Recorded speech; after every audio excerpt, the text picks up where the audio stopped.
Buonasera a tutte e buonasera a tutti e benvenuti all'ultima puntata di questa stagione delle interviste di Too Much Harp. Davide, sono molto contento. Ciao. Sei contento? Allora, non sono contento dell'ultima puntata perché ci stavo cominciando a prendere gusto, ma sono molto contento perché oggi chiudiamo la prima stagione che è stata, dire una figata è riduttivo, ma ne parleremo alla fine della nostra trasmissione, ma perché comunque lasciamo spazio intanto a tutti i nuovi progetti che abbiamo per la prossima stagione, perché sì, ci sarà una nuova stagione con tante nuove cose interessanti, e perché io l'ospite di questa sera ce l'ho proprio nel cuore, lo seguo praticamente da quando ho cominciato a suonare l'armonica. Comunque, cominciamo con la nostra trasmissione. Ricordiamo, Davide, un pochettino di cose. E sì, poi... allora innanzitutto ringraziamo i nostri follower e quelli che ci stanno scoprendo ora e che vogliono seguirci. Ci possono seguire su Facebook, su Instagram e ovviamente sulla pagina ufficiale di YouTube di Too Much Harp. Per qualsiasi domanda, richiesta, potete scriverci alla nostra mail, che è toomuchharp@gmail.com.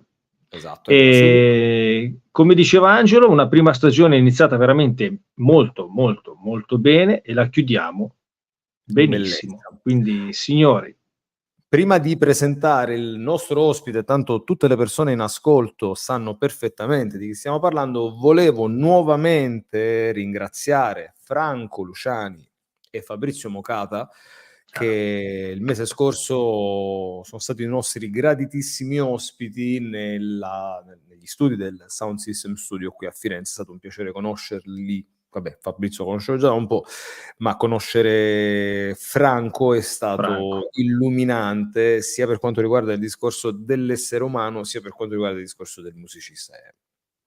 Tantissimissima roba. Ad ogni modo, ci siamo, Davide, è il momento di presentare il nostro super ospite. Ladies and gentlemen, come fanno quelli bravi, e con enorme piacere vi presentiamo l'ospite dell'ultima puntata di questa stagione, Mr. Count Chromatic, Dennis Gruenling. Here we are. Hi, Dennis. Ciao. Buongiorno. We are so happy to have you here. Buongiorno a te. In Italy are 9:30 in the afternoon, so for us is buonasera. There are 8 hours left, so it's okay. Don't worry. Well, for a vampire, it is the morning. Right, it is. Okay, we are so happy to have you here, as we spoke before.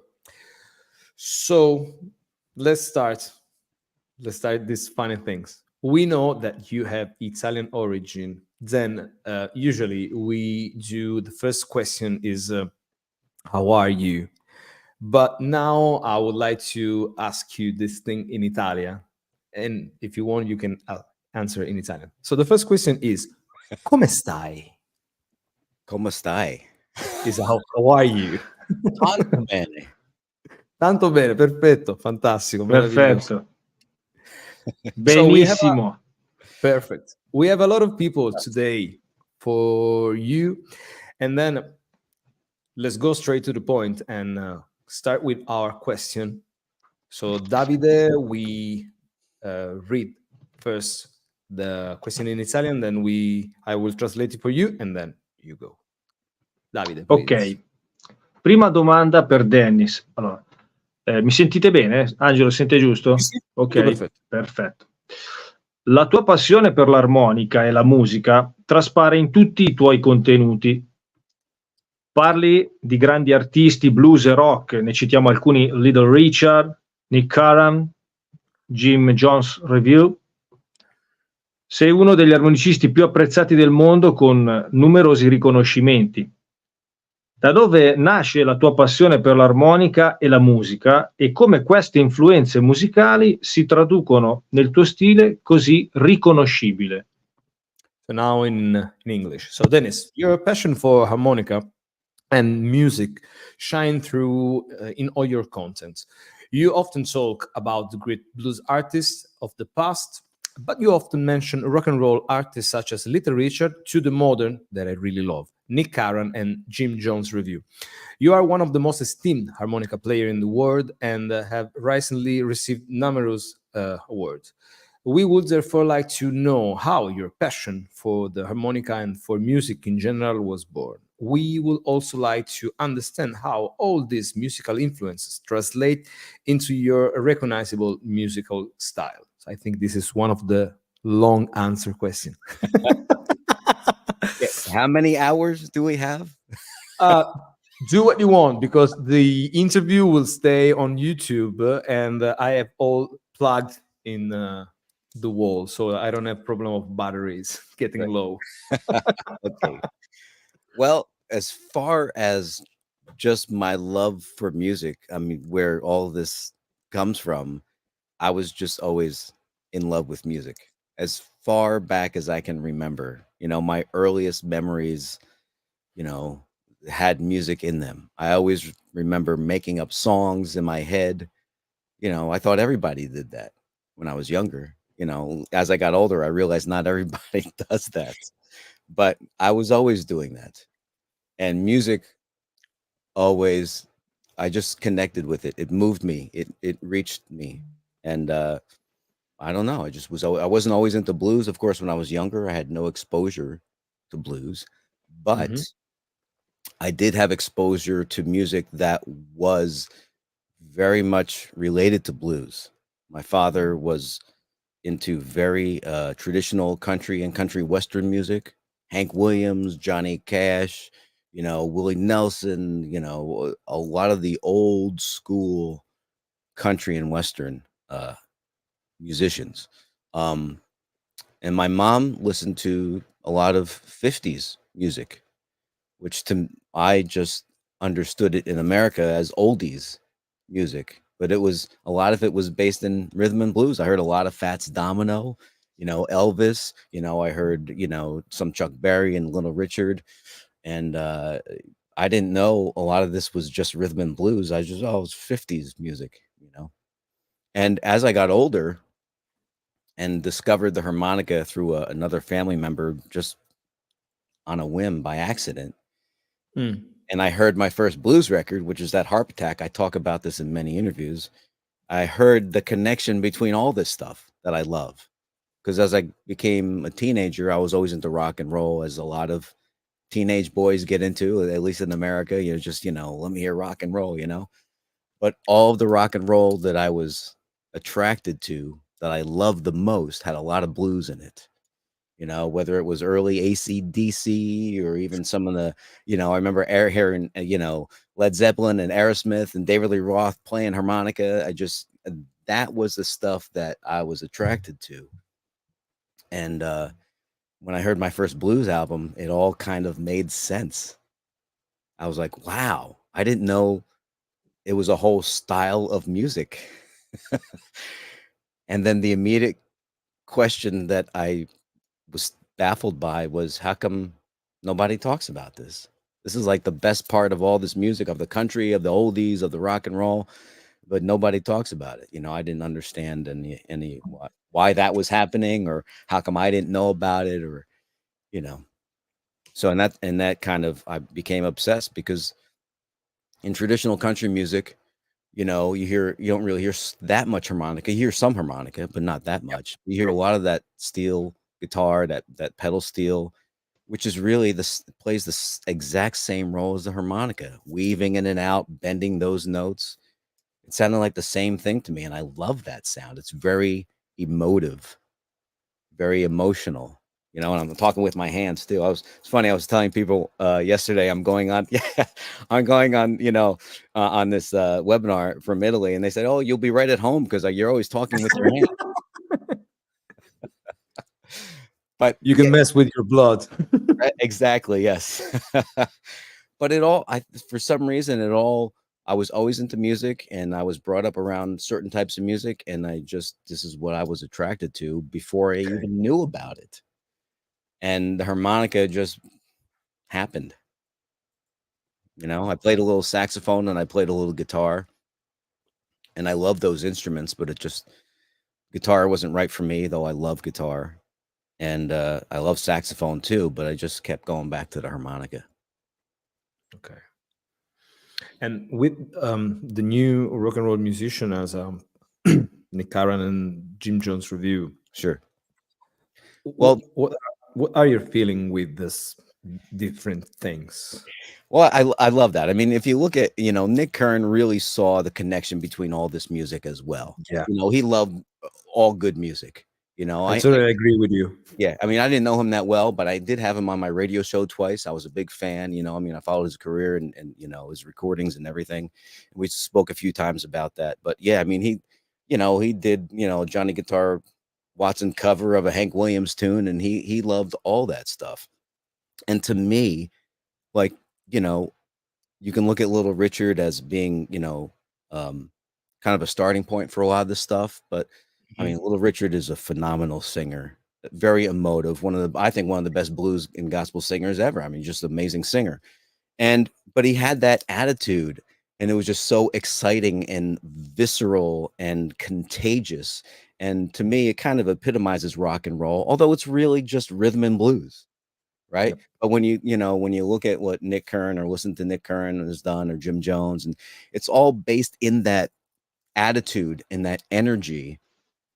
And I just, to me, I love it. I hear a lot more of that 50s rhythm and blues and 50s rock and roll in that kind of stuff than in a lot of the things that are on the current blues scene, really. Yeah, no, because what I listen in your playing is the same kind of energy that I can listen on, for example, Jim Jones review that I was lucky to saw them twice in Italy. And yeah, there is a lot of rock and roll, there is a lot of blues, but it's different. It's more punk, it's more garage. Sure. It's a certain kind of different energy that I can listen on your playing while maybe you are playing a traditional Chicago blues, for example. So this is very interesting, and I'm try to understand how do you play in this way, because I want to copy.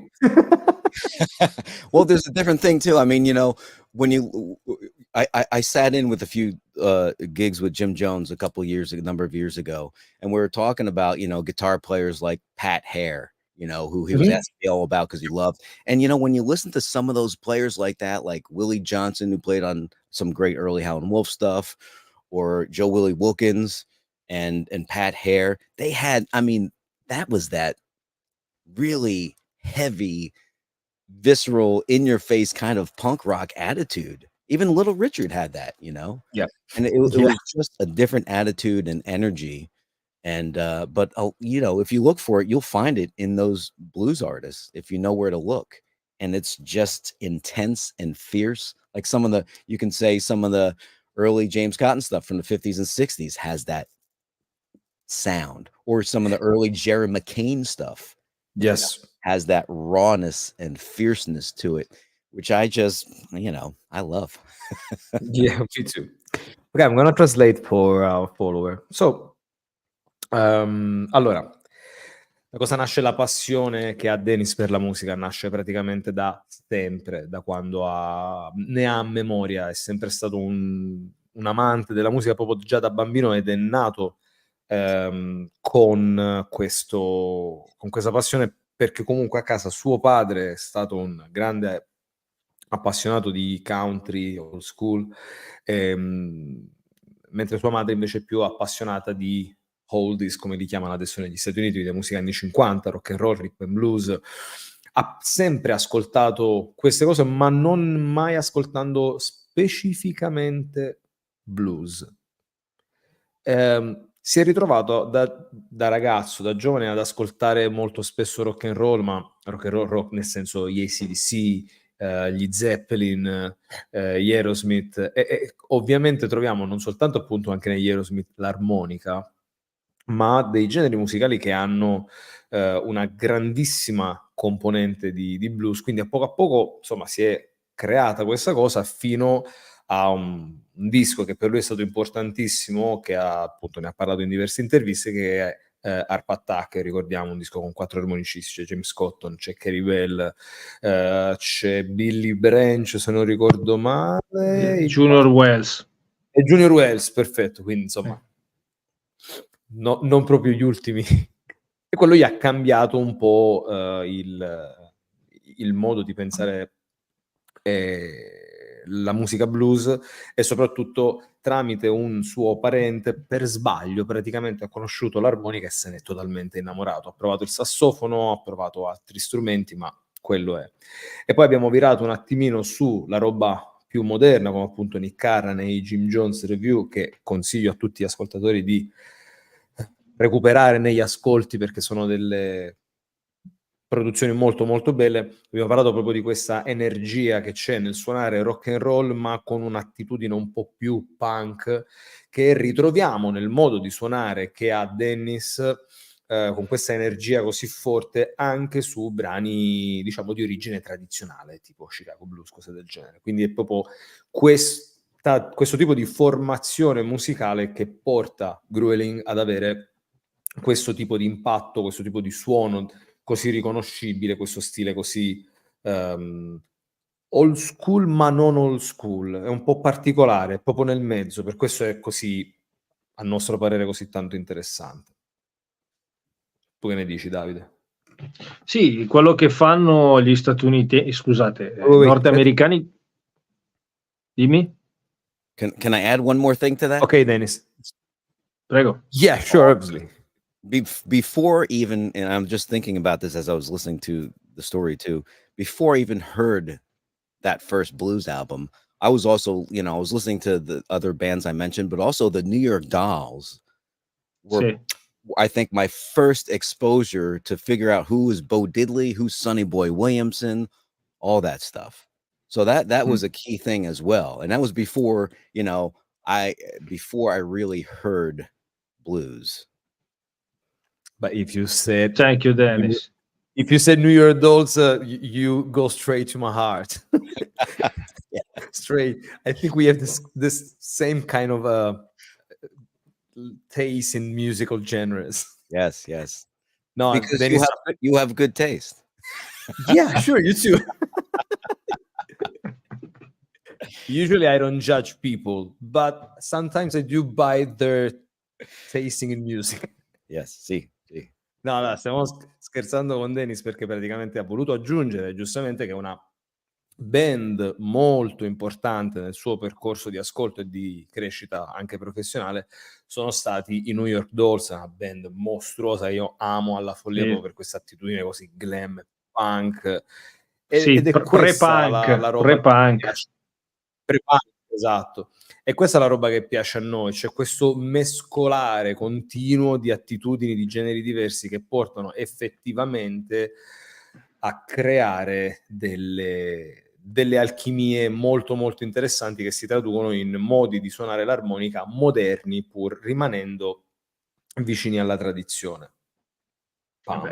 Stavo dicendo prima, è un linguaggio che si evolve e principalmente gli statunitensi, i nordamericani hanno una grandissima padronanza in questo, e anche adesso riescono a farlo sempre con un gusto, nonché una grandissima tecnica, tenendo la tradizione e la sonorità moderna. Quindi c'è un'attenzione a queste due cose che sono micidiali, e fanno sempre scuola.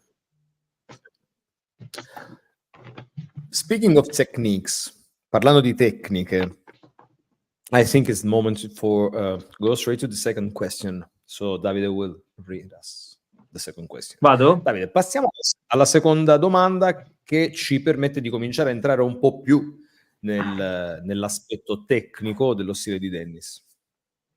Allora, leggo: sulla scia di George Harmonica Smith e allievi Rod Piazza, William Clark, notiamo un vasto utilizzo della cromatica nei tuoi lavori. Oltre alla terza posizione, quale posizione prediligi? Come ti comporti sui passaggi cromatici nei tuoi assoli? Esempio, lavori intorno alle pentatoniche? E domanda interessante, come regoli microfono e amplificatore tra diatonica e cromatica? Okay. So go to the translation. In the wake of what was done by George Smith and his student wrote Piazza, that you really know well, lucky you, and William Clark, to name two, we noticed a vast use of chromatic harmonica in your work. Beside the third position, which position do you use or prefer, also on chromatic or diatonic? And then how do you deal with chromatic passages in your solos? Example, you work just around pentatonics or other scales. Build ascending or descending scale for your riff. And for example, we would like to know also, how do you adjust the mic and amp between diatonic and the chromatic harmonica? Now, if you want, you can also let us listen something, if you would like. Okay, well, Now we go technical. Okay, so your part of your question was asking about these chromatic passages. You mean specifically on chromatic harmonica? Chromatic or On diatonic. Okay. Between those two. So we're gonna start with chromatic, and then if you want also mix up with diatonic for us, okay. Right. So segueing from the first question, you can hear a little bit in George, but I think a lot in Rod Piazza, a little bit of that kind of in your face, aggressive, almost, I don't know how he feels about me saying this, but a little of that punk rock attitude with those big, loud, fat chords on chromatic harmonica. It's very aggressive and visceral sounding, kind of like those really low honks on a baritone or tenor saxophone. There's something, depending on how you use it and how aggressive you are, it's very intense, and almost it has that same attitude that we're all talking about with the first question, right? Yeah. George was amazing. I love George Harmonica Smith, as you know, and Bill Clark and Rod are equally amazing. All three big influences on me. Rod still sounds as good today as he has the past 30 years. I realized when I first picked up the chromatic harmonica, which is after playing harmonica for 1 year, I tried to figure out, I think it was Low Down Dog from the first Piazza album I had on the Blues in the Dark, his first one on the Blacktop label. And that would be sometimes like an opening number. And, open a show with that number. It's kind of like a big showcase number. And I was a kid. I was underage when I first saw him. And I didn't even know what I was listening to, or I couldn't even make sense of it, in a good way. And I tried to figure that stuff early on, all of it on a C chromatic. So I tried to figure out Low Down Dog, which is in the key of C, but he used third position like most of George stuff and Rod and Bill stuff, most blues players in third position. And I tried to figure out all this stuff on one harp. So I did some first position, I did some second position, I did a lot of third position, I did some 12th position and stuff. But I realized, man, it doesn't sound anything like what these guys are. What am I doing wrong? And I hear people, especially maybe some jazz players, talk about it. Oh, you only play in Dorian mode. You only do that third position stuff. But there's a specific sound that you can only get in certain positions, because on the instrument we play, the harmonica, chords, which are made up of multiple notes at the same time, are either all in breath notes, intern, or all out breath notes. You can't really mix them up. So you're limited to the chords you can get. And the chordal sound, especially in blues and even in rock and roll, is really a big part of the sound and the approach, and at least the sound approach that I like. So even though I have done some things in 12th position and first position, and even George did something in second position behind Big Joe Turner at one point. Most of the stuff is either third or 10th, which some people would say, is third with the button in. But I use the button quite a bit. So in 10th, I release it quite a bit as well. but you have that root chord that you can use that has that cool sound. As soon as you go to any other position, that's missing.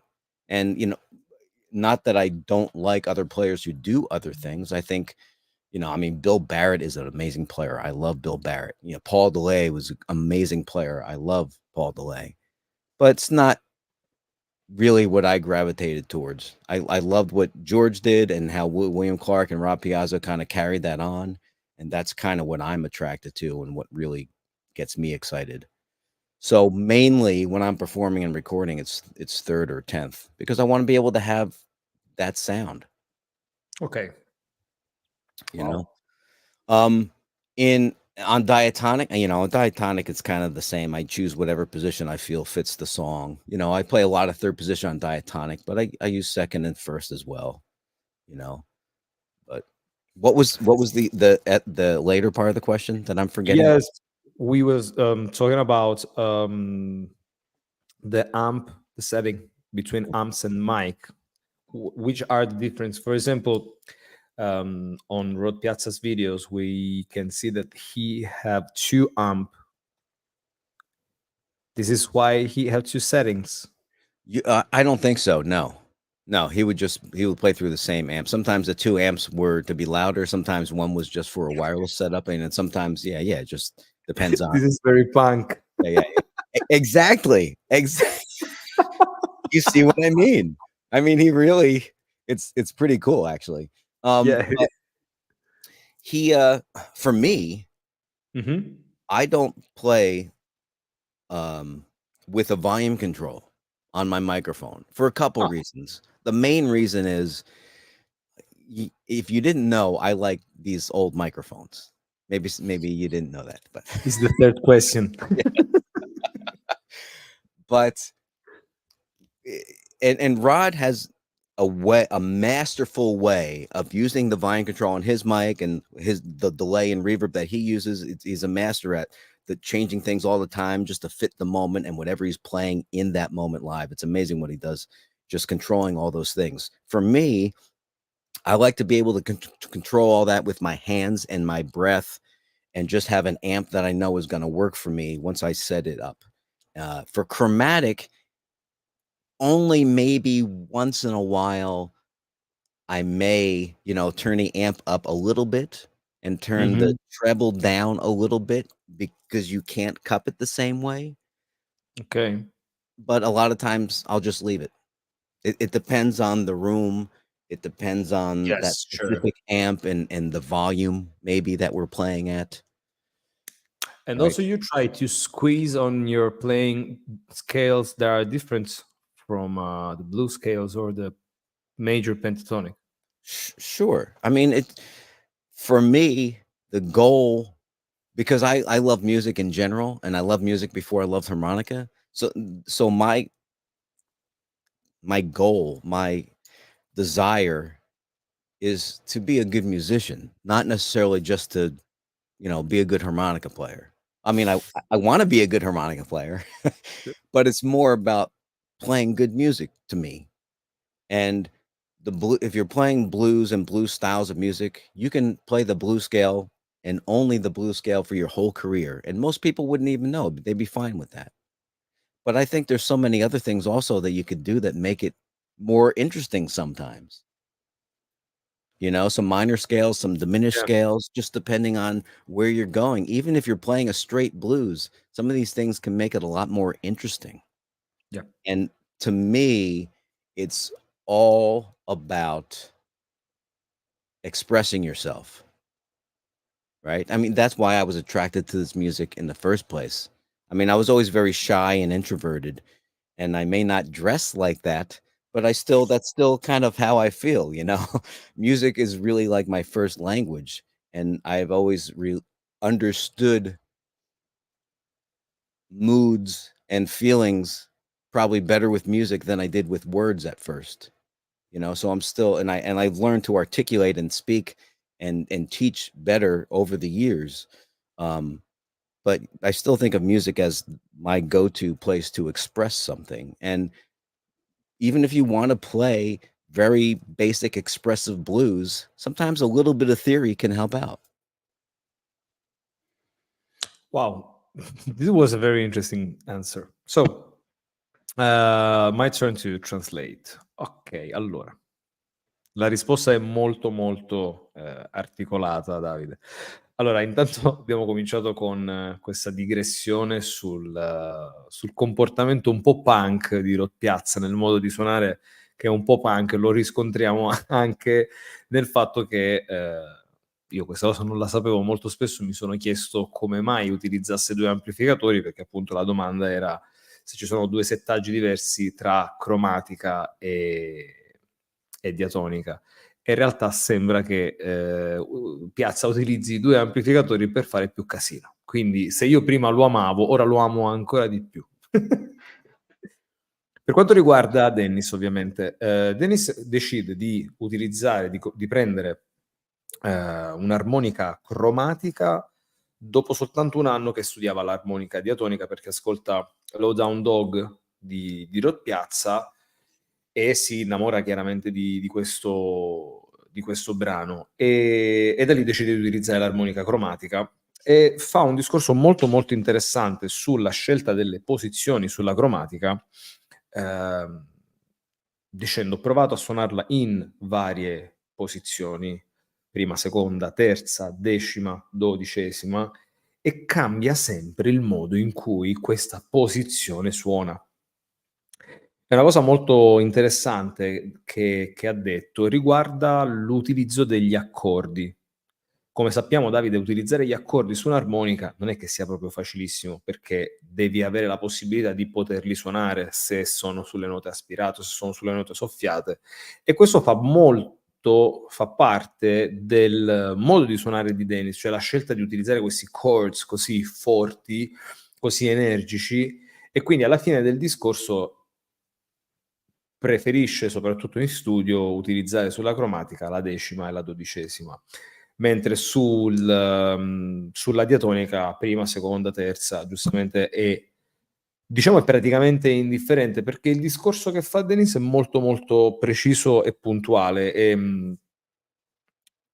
mi trovo molto d'accordo, cioè scegliamo la posizione che meglio si adatta a quello che vogliamo esprimere, perché l'importante nella musica è l'espressione che uno ha.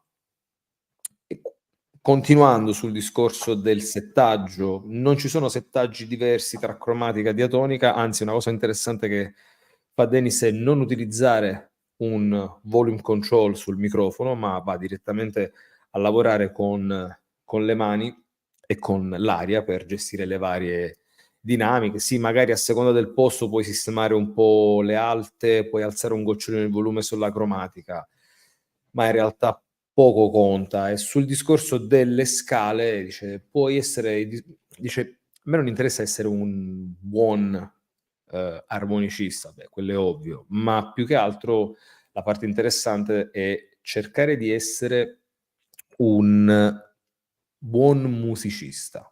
Quindi devi sempre cercare di esprimerti, avere l'espressione. Puoi utilizzare delle scale minori, delle scale blues, puoi fare delle alterazioni, puoi cambiare qualcosa, ma l'importante è sempre cercare di esprimerti, express yourself nel modo che hai di suonare, perché è il primo linguaggio. Giustamente dice Dennis, io faccio il musicista, è il mio linguaggio primario, quello con il quale io mi esprimo letteralmente, è la musica, e quindi ho una serie di sfaccettature, cerco sempre di trovare quel fraseggio, quella scala, quel lick che siano adatti a quello che voglio comunicare. Che dici di tutto questo, Davide? Come ti sembra quel ragionamento? A noi ci piace tantissimo questa roba. Assolutamente, no, beh, non aggiungo altro perché condivido anche le virgole, quindi sono molto contento che ci sono delle come si chiamano, delle correlazioni, giusto? Quando Sì. le cose sono tra non solo aspetti di musica applicata, sì, ma proprio anche a livello artistico. Il discorso che ha fatto Dennis si traduce in una cosa sola, che è arte, è esaltazione del talento. Quindi quello che tu senti dopo tanti anni che suoni, a un certo punto capisci che lo devi tirar fuori comunque, anche nella tua anarchia, ma lo devi tirar fuori. Questo è il lavoro di noi artisti incompresi, ma che riusciamo in qualche maniera a far piacere quello che facciamo. So what Davide said is that he is totally agree on what you say, even the dot that you use on your on your words. And what Davide and me too thinks about your work is that this is the real art. When you, it's like, say you decide to build your own language with music, with the same language that other people use, because both three of us play the same instrument, but we are totally different person, because maybe we can listen the same music, but we can see the word in different ways, and that is what we put on our way to play music, not just the harmonica, but play music.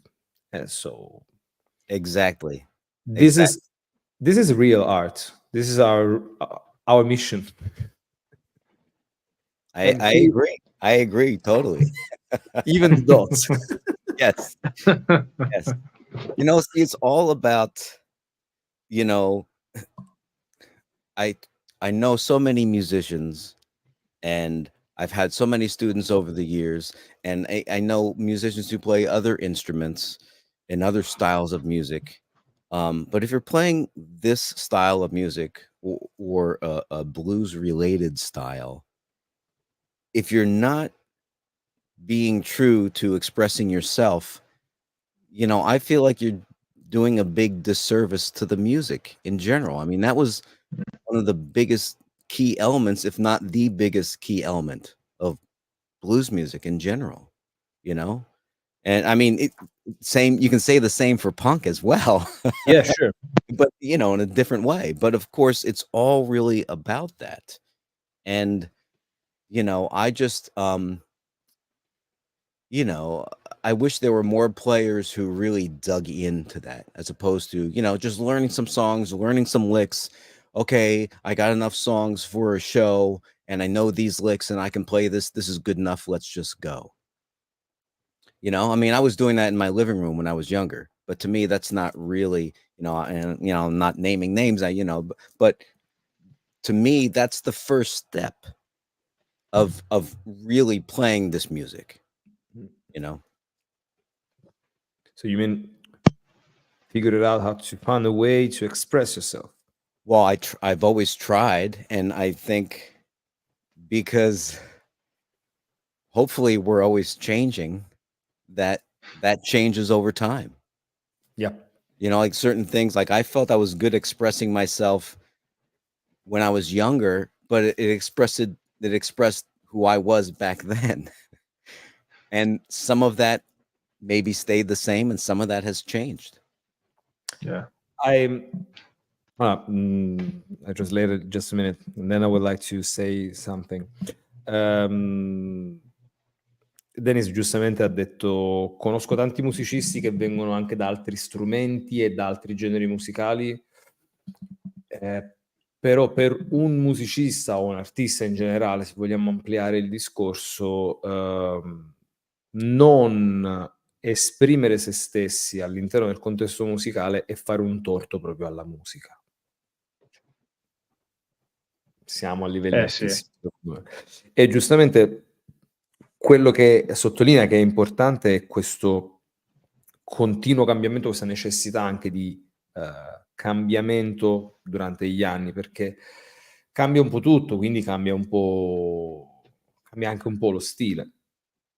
Even I listen all that you have on Spotify, you know, from the beginning to last album, and this changing way is really recognizable, because we can listen,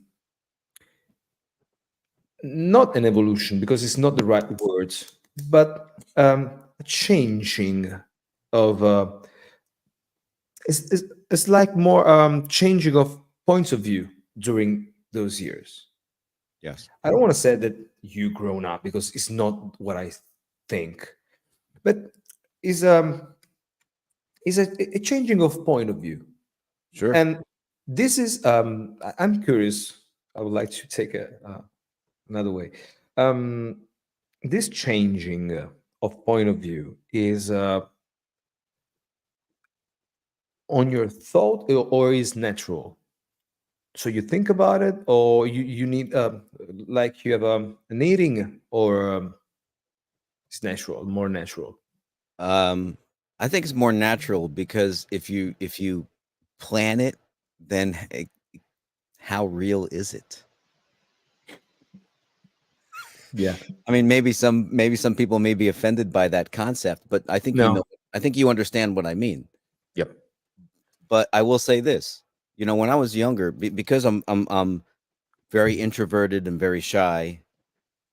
When I first discovered blues, I was amazed and in love with it, and very moving. And I knew this is what I was wanting to do and what I was meant to do. And even though I really felt like, I love the attitude of the rock and roll and the punk, and I just love that, I had so much reverence for the blues and for the tradition, and just for the music in general, that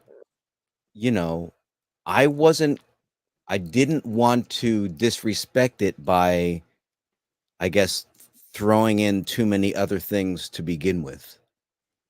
Like, I really wanted to understand it, and I really wanted to get good at it, and I really wanted to find ways to kind of express myself and make music within those, musical boundaries, so to speak. You know what I mean?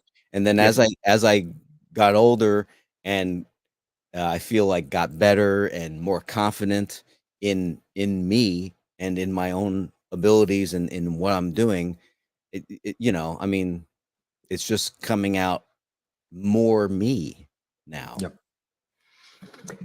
Nei suoi ascolti durante gli anni, all'inizio, ha sempre pensato, lavorando appunto con l'armonica, voglio diventare, cioè voglio padroneggiare questa cosa, la voglio fare bene, prima di passare ad altro voglio fermarmi qui, ed è tutto un ragionamento volto a trovare il miglior modo di esprimere se stesso, non avere confini, boundary, non mi veniva. Questo è l'elemento importante, cioè questo ascolto spasmodico che dobbiamo avere necessariamente quando ci confrontiamo con la musica, un ascolto attento, un cercare di capire l'essenza di quel musicista o di quella cantante, di quella musicista, e capire un pochettino il discorso. Questo porta Dennis Gruenling ad essere Dennis Gruenling. So I think it's the time to go to the third question. Allora, oltre ad essere artista, armonicista, songwriter, sei un grande collezionista di microfoni e amplificatori vintage. Grazie ai tuoi Microphone Monday veniamo a conoscenza di modelli di microfoni bellissimi acquistabili su bedesarmonica.com, e si può partecipare a webinar con grandi armonicisti. Come vivi il mondo dell'insegnamento e della divulgazione dello strumento? Okay. Let me find this. Okay. In addition to being an exceptional harmonica player, you are also a singer and a songwriter, but also a great collector of vintage microphone and amplifiers. Thank you to Microphone Monday, we learn about beautiful microphone models which can be then purchased on your website www.bedasharmonica.com. In addition to this splendid object, it is possible to participate in some very interesting webinar with great harmonica player. This is the question, how do you experience the word of teaching and also disseminating our instrument? Well, I think, let me start with what my journey was. Okay. I started out not long after I discovered blues, and I heard that first album, and I started harmonica at the same time that I heard that first album.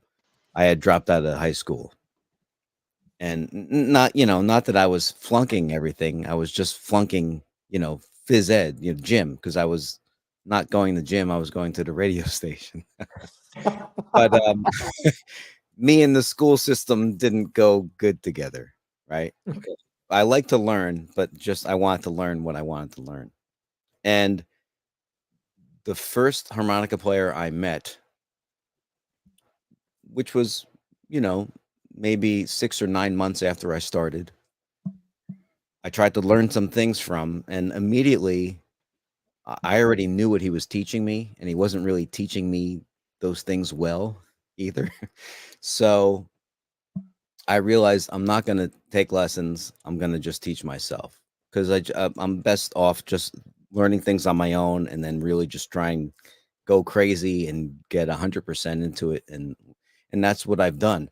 And there was a lot of things that were not easy to understand, a lot of things that people didn't talk about or didn't tell you, or more, I think more importantly, they didn't know how to talk about it or how to articulate these things. And these things were frustrating for me. So this is what I did with my life. I had a few part-time jobs, but I just worked as much with the music and with the harmonica as possible. And I taught myself all of these things. So I have a very personal relationship with learning and teaching and understanding it, because I taught myself all this stuff. And I know how frustrating it is for people trying to learn and understand these things. Plus, I like articulating these little things and finding out what they are, because it's like opening a whole door in your brain, and the first spa harmonica convention that I went to, at the behest of Joe Flisco, who's a good friend of mine, he talked me into going, and I did a little seminar, and I was talking about feeling and expression and scale degrees and all these things. And most people were just kind of looking at me like, What? yeah, what's that? Aren't you going to teach me a lick? I'm like, well, licks are easy. What do you mean? I don't understand stuff. But like, to me, it was always deeper. Like, the licks and the basic things, that's the easy stuff. That's the beginning of the journey. Yeah. And understanding how these all connect, whether it's a technique or a concept of musical theory, or recognizing what things sound like, these are all a big part of how I teach. And the way that I've been teaching for the past 30 years is the same way that I, present materials on my website. I have a membership thing, and I was just talking to a student the other day, and he was complimenting me on how it's structured, not like other teachers, how it's more about understanding not just what to play, but why to play it, and how it all connects, and how to think more musically, and how to get a connection more musically with what's going on with the groove, or understanding a position better, not just playing a lick, but why does that work? And how does that work? Because then when you know those things, those will lead to other things. If you just learn licks, it's a dead end. So to me, and this is how I taught myself, so this is how I've always taught my students, it's way more than just learning a scale and learning a lick and all that stuff. It's all about the context, and even more importantly, understanding how it all fits. And if you practice this way and combine different ways of learning, which is, like learning new things. Yep. Which could be anything. Could be a song, could be a position, could be a musical theory concept, a scale, anything, right? But you also have to combine it with just listening and not playing, because this is how we understand things on our instrument. We can't see what's going on. We need to understand things better by ear. And just as our playing and our skills and our personalities develop over time and our technical skills develop over time, so will our ear if we allow it to. And also, same thing with our expression and our improvisational skills. But these things need to be juggled. And I found this out by myself first. But it's so interesting, and to me, I think so important, because you got to balance these things. I've worked with students who swore they could not improvise, and after a handful of lessons and going through certain things, boom, they're starting to improvise. But you have to, with a little guidance and a little understanding of how it all connects, and mainly how to think, it opens all of these doors. And I love that, because it's just, I get excited about that, and I can see that they get excited about that, and it keeps people excited. When you know more and you can play better, it's more fun. Yes. So Yes. I hope that all makes sense. Yes, yeah, it was. Allora, risposta molto... Devo trovare tutte le parole giuste per spiegare il Gruenling pensiero. Come si è mosso all'interno del discorso dell'insegnamento. La cosa, nel frattempo la mia telecamera si è rotta, quindi ho preso un'altra. Allora, Dennis ha lasciato le superiori quando era giovane, insomma, appunto il periodo delle superiori, perché non andava molto d'accordo con la scuola, e molti solitamente negli Stati Uniti lo fanno per dedicarsi allo sport, e lui invece di andare a giocare a basket o cose del genere andava in radio, e ha conosciuto il suo primo insegnante di armonica, che non gli spiegava bene le cose come voleva capirle lui, e quindi ha detto I do on my own, faccio da solo, ma meglio di così, perfetto. E quindi si è realmente trovato nella condizione di costruire il suo metodo di insegnamento di questo strumento, e tant'è vero che il modo che utilizza lui nel suo sito, armonica.com, è un modo molto incentrato sulla comprensione, non tanto solo esclusivamente dello strumento, ma del perché suoni. E la prima volta che andò alla SPA, ho conosciuto Joy Filisco, con il quale è molto amico, ha cominciato a parlare di scale, di teoria musicale e quant'altro, e la gente era un po' così scioccata, perché ha detto scusami, ma non ci insegni i lick? E questo è un po' quello, Davide, che ci succede spesso quando tutto viene generalizzato a imparare a fare dei lick. Giustamente, quello che dice Dennis, che io condivido in pieno e che spesso dico ai miei allievi: imparare i lick è l'inizio del viaggio. The beginning of the journey. È perfetto. Imparare un lick è l'inizio del viaggio. Tutto il resto è la parte bella, la parte divertente, cioè andare a capire a fondo come poter suonare, cosa metterci. Sì, è chiaro, a volte devi studiare, però molto spesso, giustamente dice Dennis, puoi imparare delle cose non solo suonando l'armonica o concentrandoti sull'armonica, ma ascoltando. Cioè puoi mischiare, nell'ascolto puoi trovare la teoria musicale, puoi trovare l'utilizzo delle scale, puoi trovare la gestione del suono anche. Quindi nel suo modo di insegnare c'è proprio tutto questo, non ci limitiamo, ecco, dice soltanto a suonare dei lick e buonanotte, perché sennò che si fa, ragazzi? Assolutissimamente.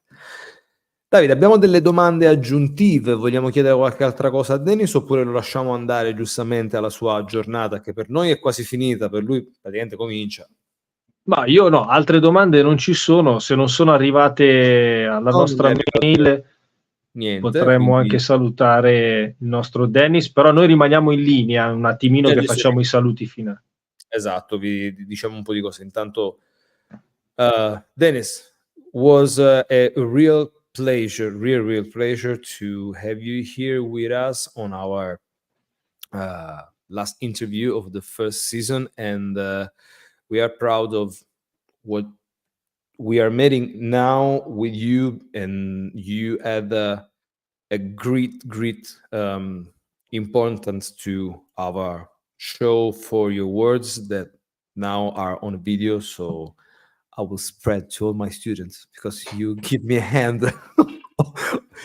Because now I can say, also Dennis Gruenling say this stuff. So if I say is a thing, if Dennis said is another thing. Now you can, you can listen on my English, also a bit of Sicilian accent. This is a universal thing with students. Yes, that's sure. Just with Italian accent. Esatto, with Italian accent. Yes. So we wish you all the best. Thank you for your career, for your future, and obviously every time we have a guest from abroad, we cross our finger and we hope to see you here in Italy. I hope for so. Some gigs. I hope so. Bring me over to Italy during truffle season. Yeah, okay. You can, and also if you came here in Florence, where I live, I can bring you to some very interesting place. Yes. And also because I know you are vegan, and here in this city, in this country, we have a lot of things that are vegan that are wonderful. Let's make it happen. I'll send you some recipe. Thank you. Grazie. And have you have any plan to come here in Italy or in Europe, for example? I am teaching in Gloucester in the summer. I think it's the end of July, and then I'll be with the Nick Moss band somewhere. I can't remember where we're going to be, actually. I don't know if we're going to be in Germany or Norway. After I teach in that Euro blues thing in the UK, we are going to be in Europe. Okay, so you're touring Europe this summer. Yeah, perfect. We will, we follow you on Facebook, Instagram, and also Nick Moss Band, so we will know. Yeah. So again, thank you so much. Enjoy your day, and all the best. Thank you for being with me. I really appreciate you. Thank you so much. Thank you. Grazie, Bye. Dennis. Thank you Grazie very much. mille. Prego. Ciao.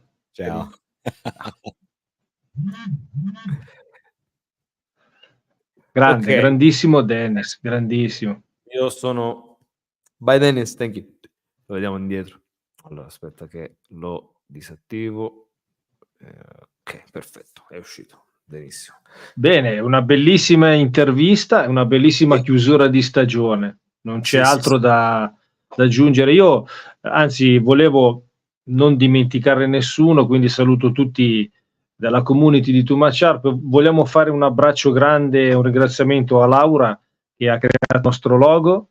Sì, ringraziamo Laura Messe che ha creato il nostro logo. Salutiamo chiaramente tutte le persone che si sono connesse con noi questa sera, che probabilmente sono ancora collegate, che hanno commentato. Vedo Cosimo Marcotti, Aldo Mazzeo, c'è Melanie, c'è Yuri Pilgrim, c'è Andrea Martini, c'è Sebastiano Masutti. Insomma, ringraziamo veramente di cuore la nostra community. Ovviamente ricordiamo che riposteremo a partire dalla prossima settimana questa intervista, e poi riposteremo tutte le interviste fatte quest'anno. Davide, ricordiamo i grandi ospiti che abbiamo avuto quest'anno, a cominciare da Gesù Ricci, poi abbiamo avuto Fabrizio Poggi, esatto. Poi abbiamo avuto un nostro amico della Marco Van Harp, poi abbiamo avuto Raquel Plas dalla Francia, Franco Luciani,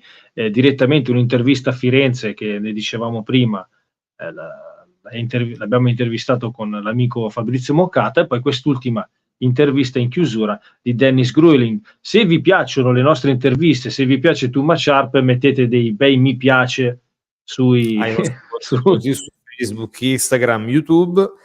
Seguiteci. Scusami Davide, non ti volevo interrompere. No, dicevo che seguiteci, perché poi adesso c'è una novità, diciamo subito in anteprima, poi faremo tutte le pubblicità, i post necessari. Il 18 maggio 2024 ci sarà il primo raduno della community Too Much Harp, lo faremo a Milano, all'interno della rassegna Milano Harmonica Ramble, che si terrà appunto il 18 maggio a Milano, dove io sono direttore dell'edizione, e trovate tutte le informazioni su www.milanoharmonicaramble.it, e ci saranno masterclass, ci saranno concerti serali, quindi potete scegliere che cosa volete fare. Ovviamente ci sono info e costi tutti sul sito, quindi vi aspettiamo numerosi.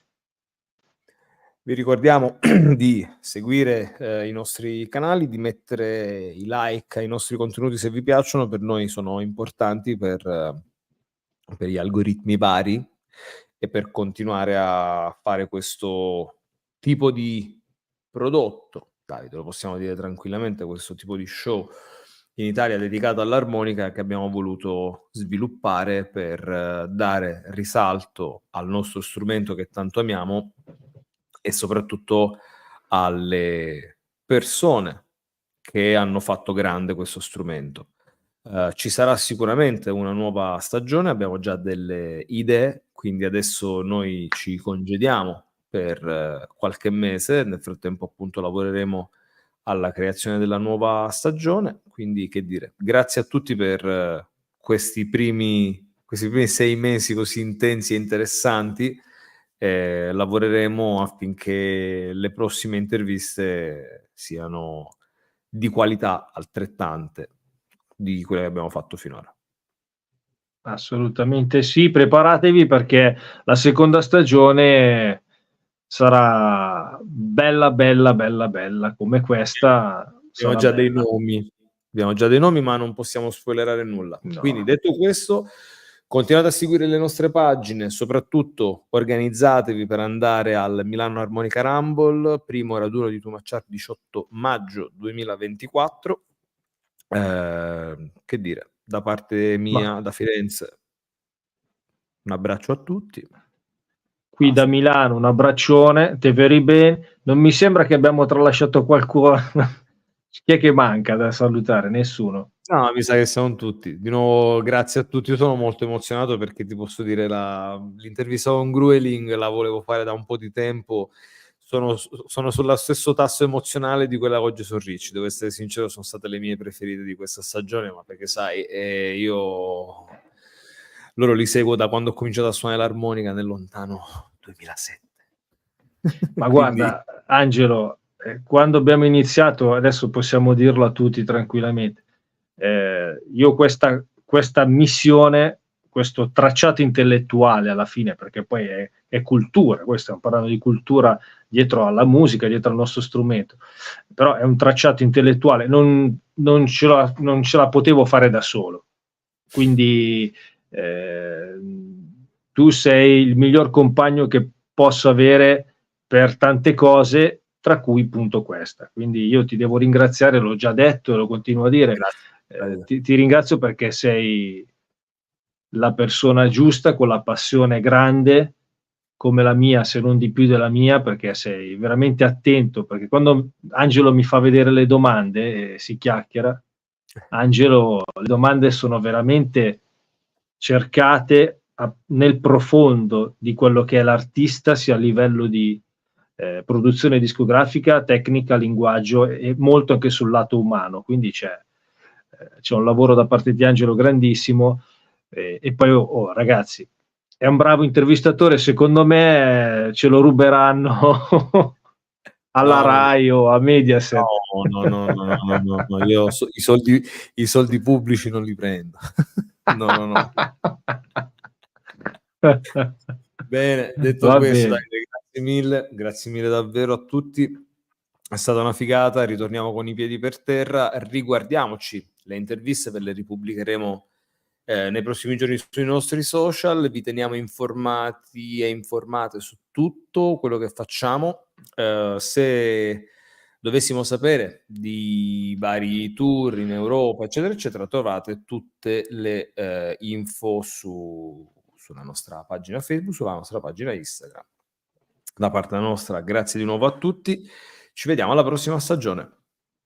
Ciao, ciao, ciao.